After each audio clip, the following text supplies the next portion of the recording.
น้องก็มีผัวซ่อนอยู่น้อนางจองเหงา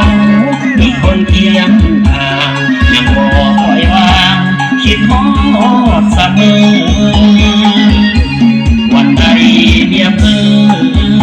น้องก็หัวเพิ่งกันสองเรามาขึ้นสวรรค์หลังกันน้องคนนี้สังคมว่ามัวเขาว่าสัวคิดนี้พอดีแต่ว่าสองใจวันนี้เงียบหองอยู่ทุกเวลาวาสนาสองเราจะเป็นแล้วนี้ต่างก็ต่างมีครอบครัวแต่เราหักกันโอ้โนสวรรค์ให้รางวัลหรือลงโทษกันจึงให้สองคนเท่านั้นมาหักกันตอนนี้เจ้าขอ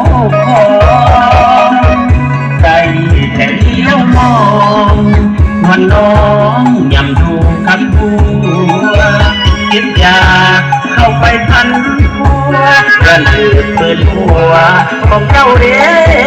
ลาได้แต่จอบจ้องเลี้ยวมองว่าน้องกันดาผู้บอกว่าอายสิบ้าคิดนำแก้วตาคิดโทษเมียเขา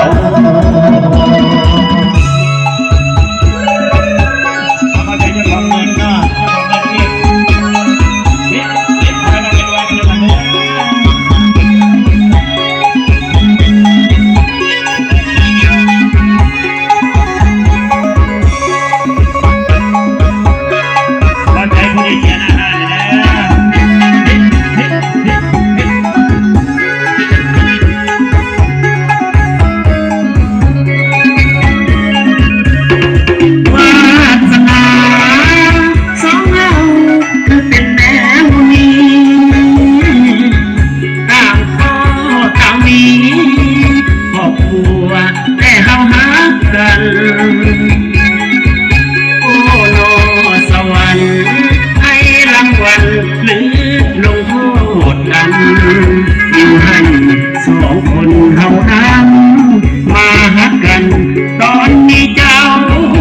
องได้แต่เลี้ยวมอง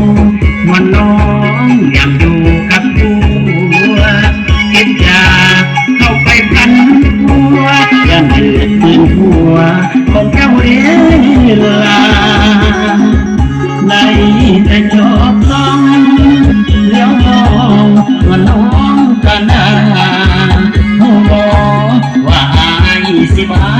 คิดนำแก้วตาคิดฮอดเมียเขา